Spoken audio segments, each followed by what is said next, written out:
Great week of practice. What's, Koki, no, you can't start. No. You can't, listen, you can't assume you're in the leadoff spot every day, okay? That would give you a sense of you being the guy. Is he a good bunter? All right, throw out a bunt. I guess I'll take Cookie's question then. Great. Update on Bernard Gooden and Jamari Butler and what they've been able to do, and what weeks has he been able to practice at all this week? No, Whit Weeks hasn't been able to practice, so we've listed him as doubtful. Butler practiced the last couple of days and Gooden as well, so they'll both be, I don't know, what did we have him as? Do we have him as probable? Butler available, Gooden probable. Yeah, so I think we're updated, with that. How are you guys planning for the weather? I'm going to answer this question in a professional manner. Because I'm a wise ass, and if I give a wise ass Boston response, you guys are going to take it 9 different ways, and I'm a jerk and all that kind of stuff. So here's what I'll say. We have, used wet ball all week on offense, preparing for weather. And that's just simply using a water bottle, spraying the ball, and making sure that, if the weather is wet, we still have to execute, especially on the offensive side of the ball. So that was my good answer. I have shrimp. When I first came here, I bought some shrimp boots, expecting to go shrimping, and I haven't got a chance to do that, so I'll be wearing them on the sideline Saturday. That was my wise ass answer. That doesn't usually play very well, so I did a nice job with the answer, right? Thank you. Noted. Next. None? Okay.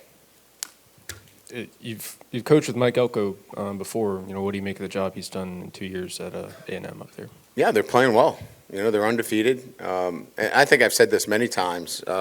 What I'm impressed with them is how they've won, right? They've won by scoring more, playing great defense. And, that's a testament that they've been able to play complementary football, right? When their offense might be struggling, the defense picks it up, and vice versa. And that's a mark of a team that should be ranked where it is. With Texas A&M now being a permanent opponent, what are your thoughts on facing this team annually now? Oh, love it. I've faced them every year since I've been here, so this is just a normal occasion. It's tough to play there, and it's tough for them to play at Tiger Stadium. 2 teams that will compete hard. And I think it's going to be a great matchup each and every year. We were talking to Ahmad earlier this week, and he just mentioned how a big focus this week for y'all defensively has just been rush lane integrity and getting back to y'all's standard, I guess, in the front 7. Just what maybe you've seen from those guys in practice this week that encourages you. Yeah, it's heavily influenced, and they know it. They saw it, right? They've seen it the last couple of times. They did a really good job with, Sellers, forcing him to go east and west instead of north and south. He ran a lot of, yards going east and west. We have to do that and continue to do that. We didn't do a very good job against Vanderbilt with that, and so you can imagine that was a point of emphasis. You could hear that on the practice field every single day this week. There's a lot of new faces on your side of the ball from this last season when you faced Yeah. A&M, but is the results from that game last year and the things you walked away learning from something you talked about this week with the team as you faced a similar squad?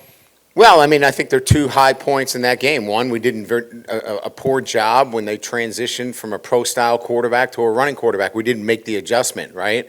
And that cost us. And then from the offensive standpoint, we self-destructed. We turned the ball over, and you can't do that. When teams are closely matched, you've got to be able to adjust when we knocked their quarterback out of the game, essentially, and couldn't come back defensively and make the transition to a running quarterback. And then, as I mentioned, we made some mistakes, obviously, turnovers offensively. You can't beat anybody, Texas A&M or anybody else that you play in this SEC, if that's what you do in the second half. And that's what turned the game around. With Marcel Reed, how have you seen him improve as a passer. He's really pushing the ball downfield more this year. Yeah, and I think Koki, more than anything else, is last year he came in as a replacement, right? He wasn't the starter. And so, you know, there's learning going on. You're not sure what he can do. They became more comfortable with him. And then him with the offense through spring and preseason camp as the number one, it starts to open up the playbook. And that's essentially what they've done. They've opened up the playbook with him. Brian, I guess to follow that up, how much has Craver and Concepcion just really helped their offense really sort of, like we've said, you know, just kind of open things up a little bit and sort of push the Yeah, vertical passing game, right, is much more prevalent with those guys, and then run after the catch. You know, both of them bring that, you know, and they have some similarities to our receivers, right, in terms of what they can do. There's a lot of similarities, but I think the difference from last year to this year's is the vertical threats. Anything else? Everybody good?